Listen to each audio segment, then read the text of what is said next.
Well, let's give, and I said it as I came down the steps, we have people watching us live on Facebook and YouTube. So can we give a big hello to everybody watching?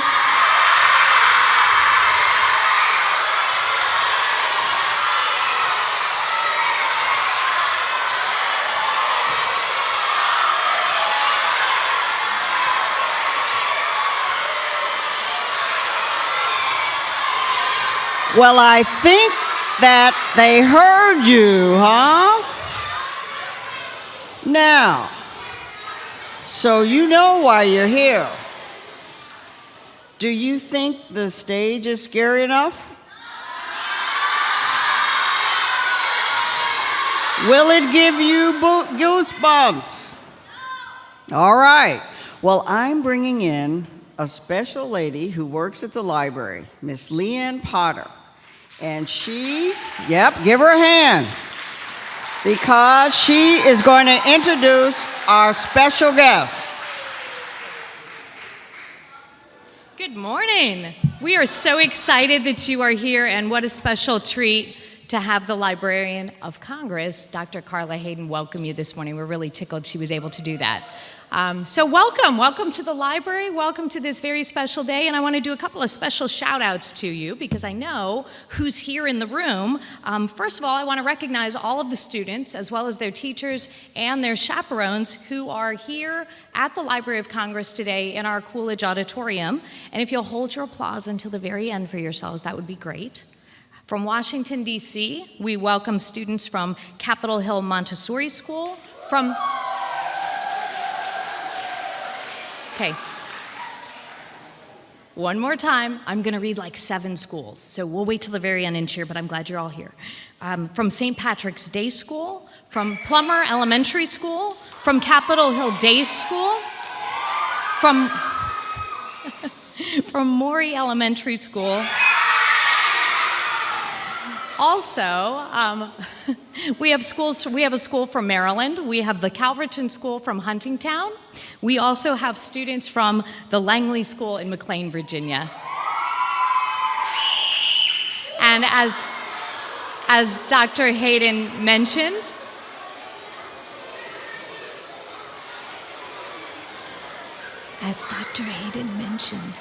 we're really excited that there are students also watching us. Oh, it kind of works. We're also excited that students are viewing this program this morning on the library's website as well as the library's YouTube and Facebook channels. Later today, you guys are going to have an opportunity to ask some questions of your own. And we also are inviting students who are watching the live stream to send questions via Twitter, and you can use the hashtag Goosebumps to send your questions, and I'll repeat that later in the program as well. So now on with our show. It is my pleasure this morning to be introducing you to our very special author. R.L. Stine is one of the best-selling children's authors in history. In July 1992, Scholastic introduced the very first Goosebumps book. The whole series began with the book Welcome to Dead House. Nearly 25 years later, Goosebumps is now one of the best-selling children's series of all time. With more than 350 million English language books in print, plus an additional 50 million international copies in print in 24 different languages. The Goosebumps series made R.L. Stine a worldwide publishing celebrity. His other popular children's book series include Fear Street, Mostly Ghostly, The Nightmare Room, and Rotten School. Other titles include It's the First Day of School Forever, A Midnight Scream, Young Scrooge, and he has written 2 picture books illustrated by Mark Brown, The Little Shop of Monsters and Mary McScary. His books have also inspired programs and movies. The Goosebumps TV show was the #1 children's show in America for 3 years, and the episodes can still be seen on streaming services.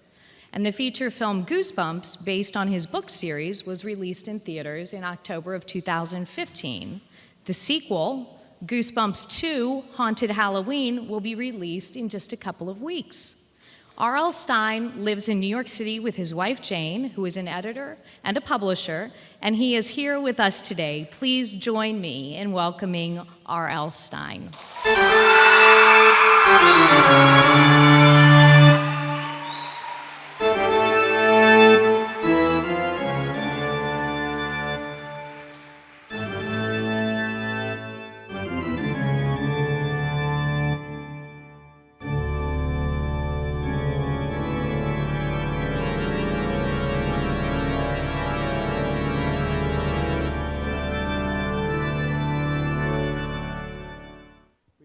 You put me near Slappy. I did. I only was going to because sit when I over saw there. it, he scared me a little bit. So What? when they asked me Slappy what is evil. I don't really like sitting next to him. Yeah, we're How kind of hoping nice. he'll just stay there. How nice to be here today. How many of you have ever read a Goosebumps book? Oh, my goodness. Yeah. Thank you. Thank you. Quite a few. Nice. And how many of you saw the Goosebumps movie with Jack Black playing me, right? Jack and I are like twins, don't you think? What do you think? Not quite. Not quite. Fabulous. Okay, so I've got a really important question for you. In the exchanges that we have been having with colleagues about this program, I was asking, how could I introduce you? Do I call him RL? Do I call him Robert? Do I call him Mr. Stine? And they said, he goes by Bob. So I've got a question. On all your books, you're R.L. Stine. Yeah, no one ever called me RL in my life. No, I used to be funny. I wrote joke books for a long time. I just wrote joke books. Here, you want to hear one of my best jokes? Want to hear a joke? All right, it's a kid's joke. It's a kid's joke. What do you get when you cross a dog with a frog? You get a dog that can lick himself from across the room. That's it. See, now I made a living with jokes like that, and yeah, all right. It was, I was known as Jovial Bob Stine. That was my name, Jovial Bob Stine. And then I got scary, and I started writing scary books, and I thought, well, Jovial Bob Stine, that's a horrible name for a horror writer, right? And so I just used my initials. And people always say, well, kids always say, what does RL stand for? What does RL, and they expect something scary. Yeah. Love it. Well, no, I think it's a great story. I think that's better. Mike is better. Thank you. Yeah, just a little bit. So I'm glad you mentioned that you wrote jokes, because I read that when you were about 9 years old, about the age of some of our students here in the audience, that you found a typewriter. Is the story true? Did you find a typewriter and start writing jokes? Yeah. I've never seen a typewriter. It's great. You have to go to museums to see typewriters. I love it. I love it. But so at 9 years old, you started writing jokes and stories using that typewriter? I found this old typewriter, I dragged it into my room, and I started writing stories, little joke books, funny things, stories, and I'd be in my room for hours, typing. I don't know why. Why did I find it so interesting? I don't know. And my parents didn't understand it at all. My mother would stand outside my door, and she'd say, what's wrong with you? Go outside and play. Go outside. And I'd say, it's boring out there. Type. And I've been doing that ever since. I think it's great. Well, you've written so many books. Here at the Library of Congress, this is the largest library in the world. And when we go into the card catalog here at the library and try to get a sense of how many books has a particular author written, we're used to seeing, a handful. Well, when we did a search on R.L. Stine in the library's catalog, we found hundreds of titles. So we're curious. Where do all of your ideas come from? I don't know. Where do they come from? Where do your ideas come from? Well, and how do you we keep all track get of them? ideas, right? Yeah. I don't know. Here, I will tell you, how many of you have read The Haunted Mask? or have you seen the TV show of The Haunted Mask? That's a Halloween story. Yeah. It's about a girl named Carly Beth who wants to be scary at Halloween time. And she tries on this very scary mask, and it sticks to her face. And she can't get it off, and it becomes her face, and it turns her evil. And I will tell you where the idea came from for that story. Yeah. It actually came from my son Matt when he was a little guy. It was Halloween, and I was watching Matt. He was down on the floor trying on a green rubber Frankenstein mask. And he pulled it down over his head, and he couldn't get it off. And I'm watching from the doorway, and he's down there, and he's tugging, and he's tugging. And I thought, what a great idea. I should have helped him, right? Instead, I went and started making notes and saying, oh, great idea for a story. Perfect. And poor Matt is still in the mask. No. It's a very sad story. All these That's where that one right came there. from. I love it. You never know where you're going to That's get ideas. Right. You're right. One day I was walking my dog in the park, and these words popped into my head. Say cheese and die. I thought, what? Wait, what? Why? Why did those words? And then I started thinking, well, what if there was an evil camera? What if some kids discovered the camera? And what if the camera took pictures of bad things that happened to you a little bit in the future? And that's how that book, Say Cheese and Die, got started, just from those words popping into my head. And then it became a whole So, book. yeah, you never know. You never know where ideas are going to come from. Well, when you have a unique idea, one of the other functions, I mentioned that the Library of Congress is the largest library in the world. We're also home to the U.S. Copyright Office. Have you guys ever heard the word copyright before? Okay, so when you have an idea, or when you write a book, one of the things that you're encouraged to do is submit that book to the U.S. Copyright Office so that you own a copyright on your work. That means your ideas are yours and your ideas are protected. And when we did our search on all of the titles in our collection, we asked our colleagues if they would send over to our office a bunch of them. So we have about 10% of the books that are in the Library of Congress that you wrote with us today. And many of these books were submitted when the copyright was requested. And we contacted our colleague, in fact, George is here somewhere, contacted a colleague of ours in the Copyright Office, and we said, hey, I don't suppose you have the copyright registration forms for all of the hundreds of books that Mr. Stine has written? And he responded through an email, and he was like, well, of course we do. We're the U.S. Copyright Office. And just for fun, I went by his office yesterday, and he gave me something that we have a gift for you. A gift? So yeah, this is an official copy of your very first copyright registration form for the very, very first Goosebumps book. How strange. How about that?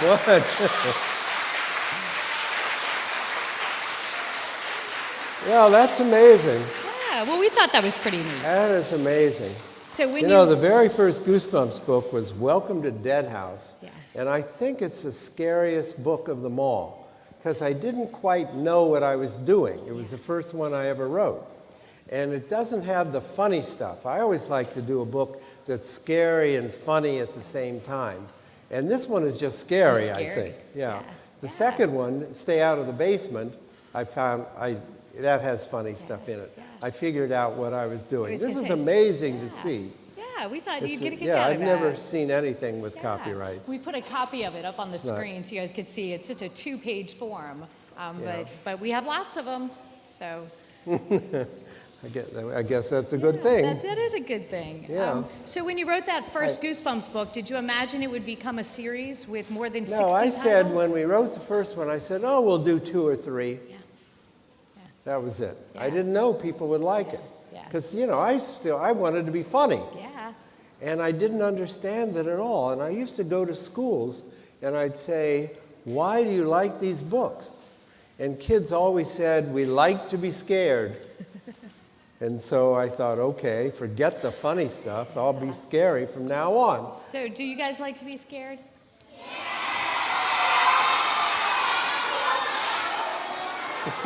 Do you think that... I don't know.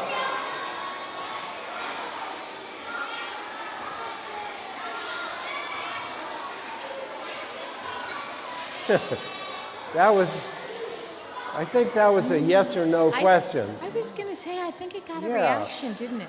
I think it means that they would love it if you would tell us a scary story. Well, you know, it's almost Halloween. I'm going to stand up. Okay. They took away my Yeah, podium. I was going to say, It we could probably vanished. get the podium back if you Vanishing wanted it podium, back. but I'm going to stand up anyway and see if I can come over here. Nope, the light's terrible.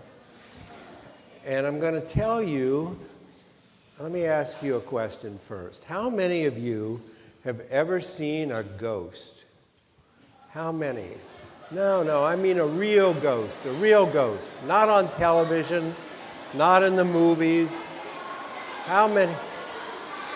Who has seen a real ghost?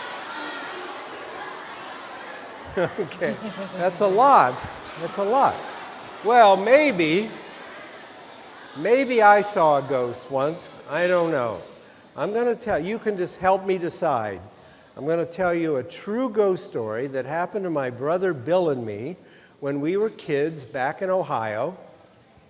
It was Halloween time, and Bill and I were very excited because it was the first Halloween that we were allowed to go out trick-or-treating without our parents.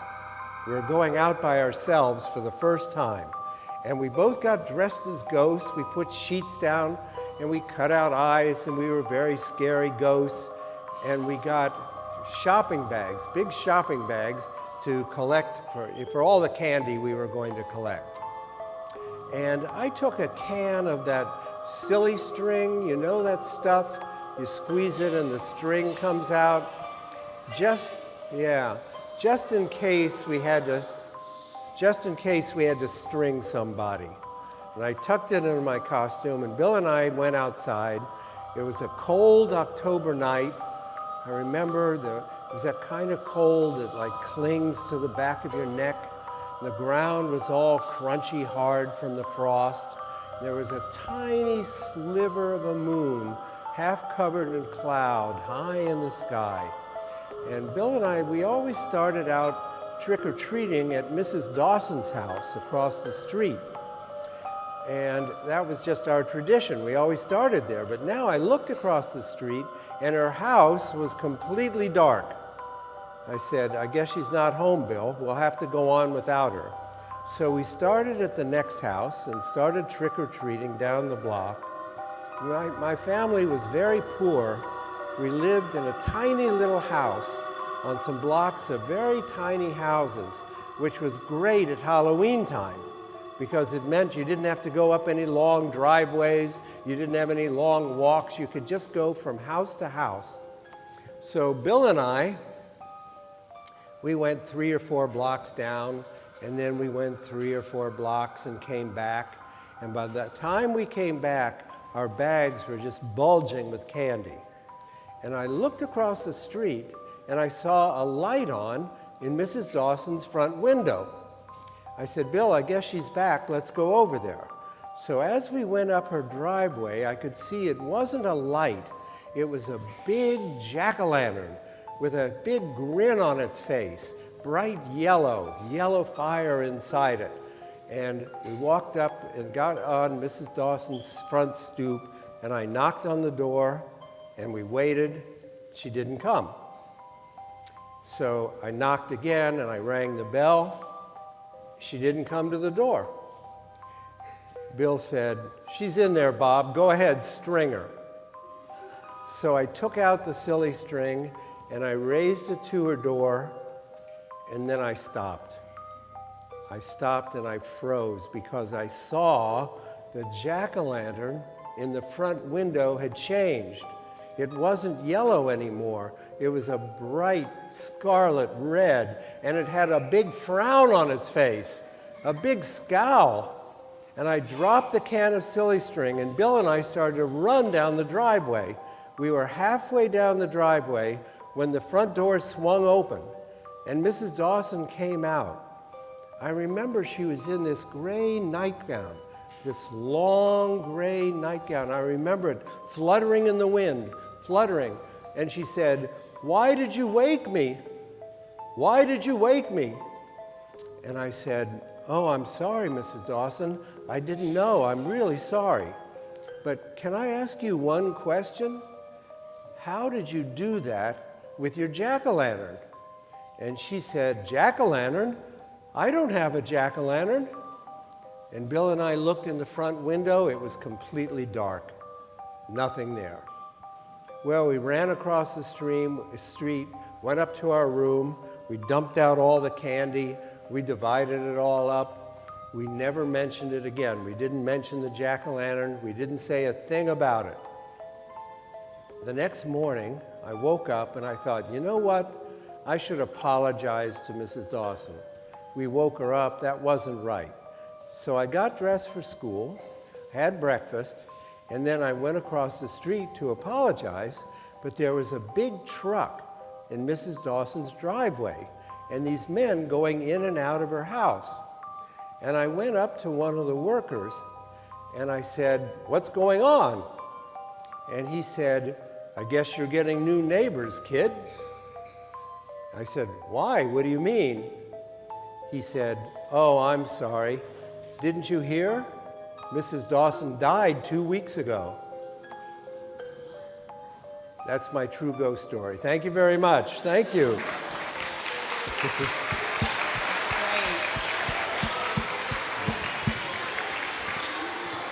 I think we liked that story. Well, do you think maybe I made up part of that true story?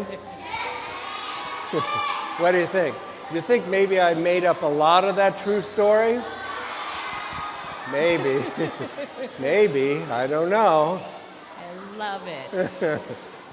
So I know that we all enjoy the titles of your books, and you've named a few of them. Do you have any favorites? A few favorite titles? One of my favorite titles is Little Shop of Hamsters. Little Shop It's of totally Hamsters. ridiculous. Good. Yeah. Good. I like my favorite book, I think, is The Haunted Mass that I was talking about. Yeah. I think that's my best Halloween story. Yeah. And I like all the books with Slappy. Yeah. And I've written a lot of Slappy. You know, the new Goosebumps books are called Goosebumps Slappy World because Slappy is so He's popular. such a prime character. And yeah. I love writing him because he insults everybody. He's very rude. It's great. And that's fun to That's write. great. So how do you come up with the titles, though? Is it like you No, said, they you're just walking come to them, me. they That's just come to you? all I do. Yeah? To be honest, I Yeah. mean, and kids don't care about this, Yeah. but I don't even try to think of ideas anymore Yeah. They because just I've come done to you. every story a person can do. Yeah. I just try to think of titles. Yeah. And I'm doing a lot of Slappy books because he's so popular. And Slappy is the star of Goosebumps 2. He's the star of the new Goosebumps movie. Slappy's incredible in the movie. That's great. And trying to think, the newest Goosebumps book, I had this title, The Ghost of Slappy. I killed him. And then brought him back as a I ghost. killed him. But of course he comes back. Yeah, yeah. So I understand you sometimes play games with students where you give us a quiz whether it's a real title or a fake title. Should we play Here's a little quiz. Here's a quiz, but let's do this. I want to see how much you really know about Goosebumps, okay? This is a list of Goosebumps titles. Some of them are real, some of them are fake. And let's see if you can tell which ones are real and which ones are fake, okay? Just shout it out. You just have to shout out fake or real, okay? Here we go. 1, Son of Slappy. Oh, you're right. Yes, real. You're right. Real. All right, number 2. Number 2. You just have to shout it once. We'll be fine. Frosty the Abominable Snowman. Fake. That's fake. That's fake. Number 3. The Barking Ghost. Hey, you guys are good. Yeah, that's real. How about this one? Morons from Mars. Yeah, it's fake. That one's fake, but I would think that would make a great Goosebumps title. Hey, Morons from Mars, you know, and I sent that title to my editors, and I said, let's do a Goosebumps called Morons from Mars, And they said, well, you can't do that. You might offend the morons. So I couldn't do that one. Here, let's try this one. Number 5, it came from my nose. Fake. That one's fake. That one's fake. But that's a good one, too. Creature teacher. Can't tell one thing. No, that one's real. That one's real. Attack of the 2,000-pound dachshund. How about I'll eat your breakfast? That's fake. That's fake too, but that would be a good title. I was going to say, that's a great I think title. that's scary, somebody eating your breakfast. I think any I one think of that those. would be. And then how about I am Slappy's evil twin? Yeah, that one's real. That one's real. You guys are good. Oh, I love You guys it. are scary. So, book titles do certainly give us a sense of a book's contents, Okay, but quiet. sometimes it helps to have a little bit more of a description of a book when you're deciding if it's a book you want to read or not. So you guys know when you go to a library and you look at your card catalog, not only do you get the title of a book, but you also get a description of the book that you're considering reading. Well, those descriptions are often written right here at the Library of Congress. We have a group of colleagues who work in the building next door to this building, in our Madison building, who are part of the library's cataloging division. And part of their job is to read books and then write descriptions of those books that end up in the card catalog. And one of our colleagues who does that, her name is Anne, and she's here today too. I sent her a note and I said, Anne, do you remember ever writing any of the summaries for any of R.L. Stine's books? And she immediately responded and she said, of course. And then she gave me a list of a whole bunch of them. So I'm going to read you a couple of them. One of the books that you've already mentioned, Welcome to Dead House, Anne's the one who wrote the description or the summary for that book that appears in every card catalog. And this is the summary. It reads, Amanda and Josh move with their parents into an old haunted house located in the strange town of Dark Falls, where people are unlike any they have known before. Do you think it'd be Interesting. hard to capture an entire book in less than 30 That's words? pretty good in 2 I was sentences. gonna say, that's a pretty pretty good. good one. Yeah. And here's another one. The title of the book is Why I'm Afraid of Bees, and here's Anne's description. Gary's dream is about to come true. He's going to exchange bodies with another kid for a whole week, but the new body isn't human. That's a pretty good description, too. It's a bee. Where's that part? It's a bee. Yeah, it kind of Yeah, the well, title gave that one away. And then It's he true. has to spend a night in a Yeah, beehive. I love it. I He's love inside a beehive all night. That's creepy. It is creepy. I'd hate that. I don't think I'd like that I would either. hate that. Might you like to read a little bit from one of your books? I could read. Yeah, All I could right. read something. Awesome. I thought I would read you, since we're here, I Since might we're as well, you know. This is the very first chapter of the first Goosebumps Slappy World book. Have you seen this? It's Slappy Birthday to You. And this is how I thought, this is just how the book starts out. And it has a really weird and stupid chapter ending. So it's good. That's why I like to read it. On Ian Barker's 12th birthday, he received a gift that brought pain and terror to him and his entire family. But let's not get ahead of ourselves. Let's try to enjoy Ian's birthday for as long as we can. Just keep in mind that it was not the birthday Ian had hoped for. In fact, it quickly became a day he would have given anything to forget.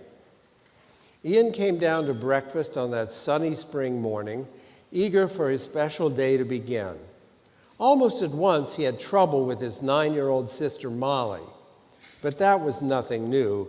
If you ask Ian, how do you spell Molly, he'd say Trouble. Since blueberry pancakes were Ian's favorite, Mrs. Barker had a tall stack of them on the table. Ian and Molly ate peacefully for a while. Molly liked her pancakes drowned in maple syrup, and she used up most of the syrup before Ian had a chance. But Ian didn't complain. He was determined to be cheerful on his birthday. But then they came down to the last pancake. When they both stabbed a fork into it, that's when the trouble began. Mine, Ian said. You've already had 6.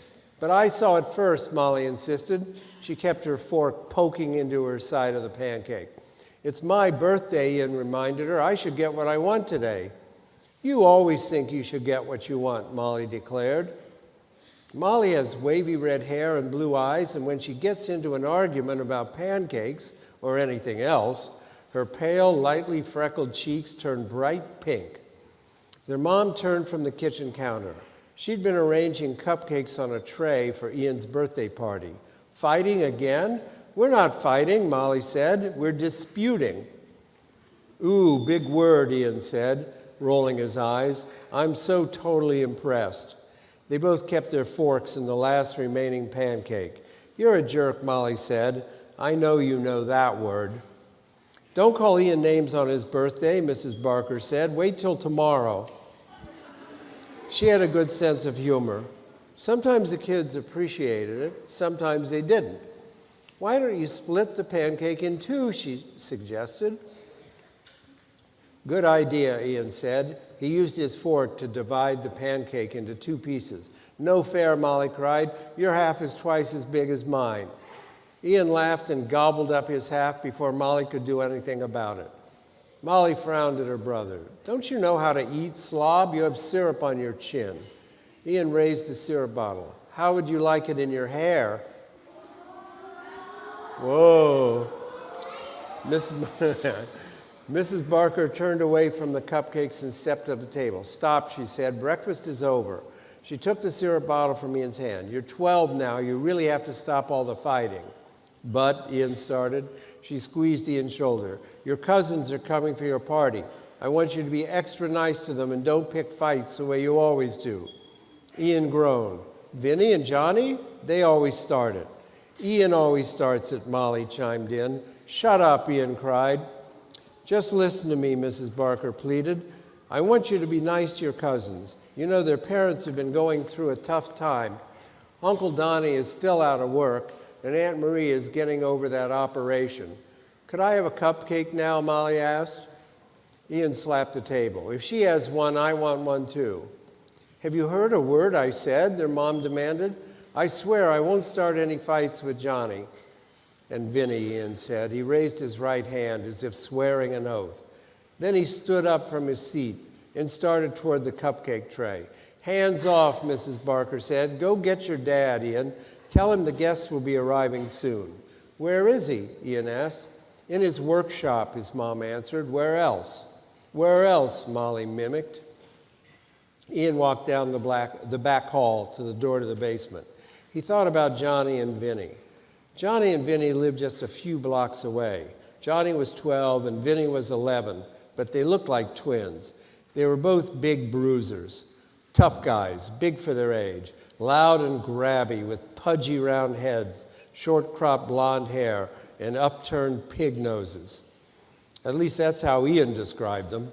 The kind of guys who are always bumping up against people and each other, always giggling, always grinning about something mean. Mean guys. They're just jealous of you. That's what Mrs. Barker always told Ian. They're your only cousins, so you have to be nice to them. Ian opened the basement door and went down the stairs 2 at a time. The air grew warmer as he reached the basement, and it smelled of glue. Under bright white ceiling lights, his father stood, hunched over his long work table. He turned as Ian approached. Oh, hi, Ian. Hey, Dad, Ian started. Mom says, here's a birthday surprise for you, Mr. Barker said. He reached both hands to his face, plucked out his eyes, and held them up to Ian. That's chapter 1.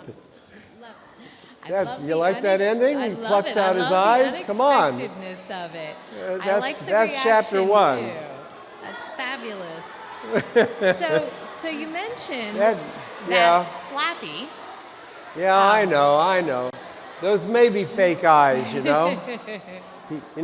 His father is a doll repairman. So Yeah, later in that book, we learn a little bit more about Slappy. And like you mentioned earlier, that Slappy plays a starring role in an upcoming film. Not an upcoming film. In Goosebumps 2, That's right. Haunted Halloween. Haunted Halloween, which and is- it's going to be in It's theaters. out a week from I was Friday. going to say October the 12th. Right. So I'm curious, what's it like when... What is it like when your books What's it like to be a become character in a movies? movie? Yes, what's To have that somebody like? playing you, Yeah. like Jack Black, what a weird thing. I sit there and they're talking about me in the movie. It's very strange. Yeah. I had a great time. Jack Black is a terrific guy. I'm so happy he plays me. We had a lot of fun together. And I went down, actually, I had my little 5-second cameo in the first film. And we went down and I shot it. We were in a school and I walk out and Jack's there and I say, "Hello, Mr. Stine." That's my line in the movie. I say, You're "Hello, saying hello Mr." to yourself. And he says, "Hello, Mr. Black." And we walked on. That's And that was my 5 seconds in the movie. And guess how many times they shot it? Guess how many? 3.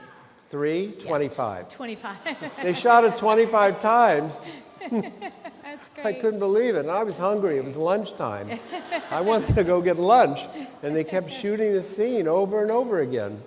So I might be in the next one. I might be in the new one. So we should They look have for to look you. for me at the very end of the film. great. At the very end. It's Slappy in this one. It's a Halloween movie. It's Halloween time. And Slappy, in his evil way, decides to bring everything Halloween to life. He goes into a drugstore and he brings all the masks to life, and all the Halloween toys, and all the costumes, and all the witches' hats, and all the creatures, and everything comes to life. It's an amazing scene at the end of the new movie. Just all of Halloween everywhere.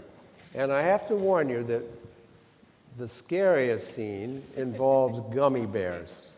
This is my favorite. No, this is my favorite. I know they're cute, right? You think they're cute. But in this movie, it's not too cute when gummy bears attack. Yeah. It's really pretty incredible. That's my favorite thing in the whole movie. That's great. So I hope everyone goes a week from Friday. Week from Friday. Goosebumps 2. Haunted Halloween. Yeah. I have a hunch some of the students in our audience here might have some questions for you as well. Well, that would be good. How are you going to do it? Yeah.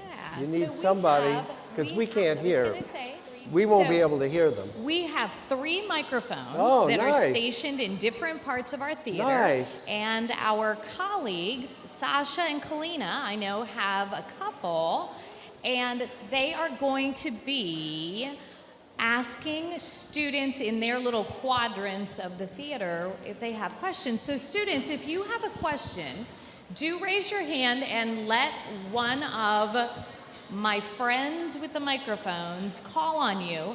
And when you ask your question, if you would start by saying your name and then ask your question, and the rest of us are going to listen for the answer, okay? And we also have the opportunity for those of you who are watching our program on the live stream, if you also have questions that you want to ask, you can go on Twitter and use the hashtag Goosebumps. And again, a colleague in our theater is reading those tweets so your questions can be answered as well. So, Kalina, how about you go ahead and find someone with a question? Who has a question? Okay, let's see. Right here. Can you come on over? So tell us your name and then your question. My name is Chris, and my question is, how old were you when you made your first book? Great question. How old was I when I made my first book? the first book I ever had published Okay. was called How to Be Funny. It was how to be funny in school and how to get big laughs at the dinner table. Parents hated this book. They hated it. And I was 28. 28. I'd been writing since I was 9, I started writing, but I was 28 when I had my first book published. Great. Excellent question. All right. Sasha, how about you? You've got a question. We have a question from a family who's watching online at More Than a Homeschool Mom says, from my son, what was the hardest book for you to write and what was the easiest? Yeah, I don't know if I have an answer. They're all pretty easy for me. I'm very lucky because I love to write so much and it just comes so easily to me. I write 10 pages every day and I never have trouble. I can always write my 10 pages a day. There was a Goosebumps book called Cry of the Cat that I had to write 3 times. Nobody liked it. That happens, once in a while that happens where I write a book and none of my editors like it and they send it back. Yeah, and that one I had to write 3 times. So that was the hardest. But they're all, I'm just so lucky, it's so easy for me to write. Okay. Sasha, yeah. My name is Kamani, and my question is, who is your favorite character in your Goosebumps movies and why? My favorite characters, well, I really enjoy myself. I like Jack Black. No, don't clap for that. In the new movie, it's all new cast. It's all new kids, whole new family. And the 3 kids in the new movie, I think you'll really like them. And I think maybe you'll recognize some of them. The boy from It, he's in the film, and yeah. And they're just wonderful. They're a great part of the film. I think you'll like them. Another good question. Okay. My name is Sophia, and my question is, who is your favorite evil person from Goosebumps and why? Here's my favorite monster in Goosebumps. How many of you ever read Welcome to Camp Jelly Jam? Do you know that one? Jelly Jam is this huge blob. He's a huge blob this is my smelly book. And he's horrible odor. He smells so bad, he has to be bathed 24 hours a day. So all the campers that come to his camp, that's what they do. They bathe him all day long and all night. And then finally, I'm going to spoil the ending for you. They get, I'm going to. Then they decide they've had it with him, it's enough, and they stop bathing him, and he dies from his own smell. That's my favorite. I think there's a I love lesson him. in there somewhere. I love it. I know, I love him. All right. How about up there? Okay, what is your name and your question? I'm Sabella, and my question is, what were your favorite and your least favorite books you've ever written? Those are hard. These are hard questions. I have a lot of Goosebumps books that I'm very proud of that I really like. And there's one, a fairly recent one called Attack of the Jack. And it's about jack-o'-lanterns that come to life. But I really like this. I like this book because there's a talking cat in it. There's a talking cat in the book, and I can't believe they let me get away with that. So that's one of my favorites. Then there's some that are, I don't really like that much. I shouldn't talk about this, but there's a Goosebumps book called The Barking Ghost that I don't think is very good. Our next question. So tell us, Alina, you've got My another name one. is Jerome Wood. I'm from Plummer, and my question was after Who has a Goosebumps question? 2 Alina, gets we can't hear that. after Goosebumps 2 gets old, are you going to make a third one? What? I think he asked if after What did he ask? Goosebumps, the Goosebumps After the second 2, movie, is there gonna are be a you going to third have one? a third movie? Well, I hope so. People have to come to this one. if everyone comes to this one, I think they'll want to make another one, right? If people don't go, I think that'll be it, 1 and 2. You never know. I would love to do more movies. Sasha? We have a question on Twitter at Mike G. Real wants to know, what is the greatest piece of advice you would give to an author just starting out? The best advice I would give, I never give advice. I never give advice because I always think people who are going to become authors and really want to be authors are like me. And they just write all the time. They're always writing. And you don't have to tell them, why don't you write? You don't have to tell them to read a lot because they do. I always think they're like me and they don't need advice. They just want to keep writing and writing and getting better. So I never give advice.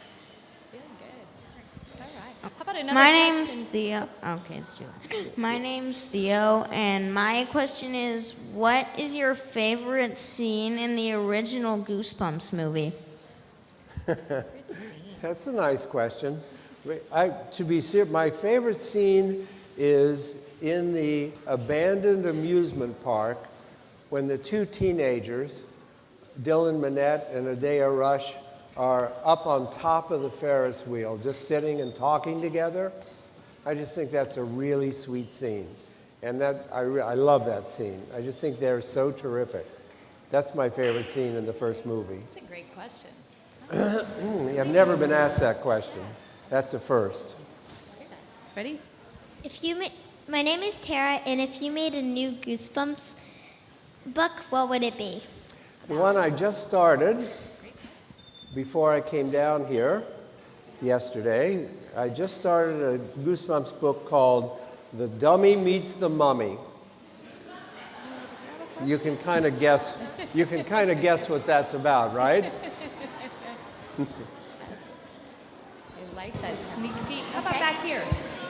My name is Bryce, and my question is, how did you invent Slappy, and why is it so popular? Why is that? That's a good question. That I couldn't answer. When I was a kid, I loved puppets, and I had marionettes, and I was just very interested. I would do puppet shows and things. But I was always just very interested in that. This is a horrible story. Here's a terrifying story. When I was really little, I was so little, I still had to take a nap. And my mother would read a chapter of a book to me before my nap every day. And I'm this tiny guy, and for some reason, she chose to read the original Pinocchio to me. And so I'm tiny, ready for my nap, and she reads this chapter of Pinocchio, and in the chapter, Pinocchio he's a wooden puppet. Pinocchio is a wooden puppet. He falls asleep with his feet on the stove, and he burns his feet off. I never forgot that. I wonder if your nap was very good that day. I don't know if my nap was good or not that day, but I never forgot that, and I've always just been interested in puppets, and I think that's how Slappy came to be. It's funny how much Slappy looks like Jack Black these days. He's kind of changed, hasn't he? Do I have time for a couple more? I think we might be losing them. Kalina, how about this one right here? Who has a really good question? My name's Steffi, and what's your favorite part of a book out of all of your books? My favorite part of what? A book. Out of all of your books that you've written. My that you favorite wrote. part? You know what I like the ending. It means I'm done. I like the ending. That's right. Great answer. Who has a really good question? Sasha in the back. Hi, my name is Phoenix, and I was wondering, what inspired you to create Goosebumps? What inspired me to do the book series? Is that the question? Yes. I was doing a series for teens. I was doing a scary book series for teenagers, which I'm still doing, called Fear Street. And it was teens in terror and horrible things happening to anybody who moved to Fear Street. And my editors came to me and said, why don't we do a scary book series for younger kids? And I, of course, said no.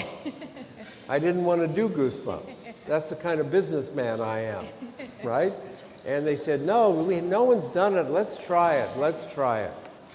And so I said, okay, if I can think of a good name for the series, then maybe we can try a couple. And one day I was reading TV Guide, and in those days, that had the program listings in the middle of the magazine. It told you what was on TV. And I'm going through the magazine, and there was a tiny ad at the bottom of the page, and it said, it's Goosebumps Week on Channel 11. And I just stared at it. There it was. I said, that's perfect. We'll call it Channel 11. So, that's a bad joke. I apologize. That's a very bad joke. But that's where the name Goosebumps came from. And then we tried it. That's perfect. We're losing him here, I think. I kind of think that maybe one more question and we're good. We have one How about online. Right back here. Okay. Here. Oh, okay, My one na- more. This one and then One the one more. online. Perfect. All right. My name is Travis, and my question is, I go make new Goosebumps book from the new movie Goosebumps 2 from the new characters. What? I didn't hear the Are question. we doing Bert. what? Say it again. From the new Goosebumps movie, I go make the book from the new characters in the new Goosebumps movie. Yeah, well, there is a book. There are two books out about the new movie. And they both tell the story with the new characters and everything. It's all new characters. Yeah, there are two books. All right. I think that. Sasha? We have a final question from our friends watching online. At Funnel Dog, Stephen Lambert says, my daughter's only 8 months old, so she has a little time before we get to Goosebumps. But I remember them clearly. Remember the bookstore, the first shelf where I picked up my first, The Parking Ghost. Any recommendations for her first Halloween costume based on your books? Well, That's perfect. That's perfect. she's 8 months old?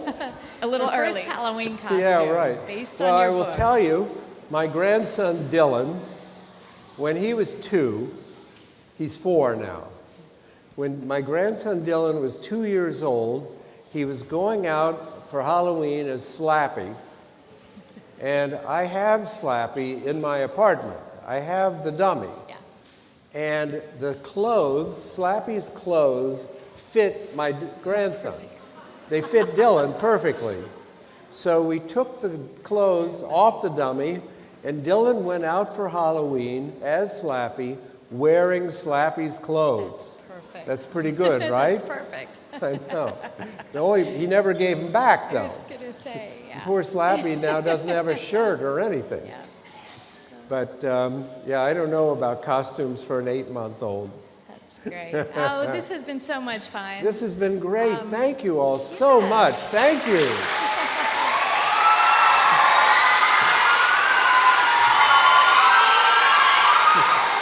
Thank you.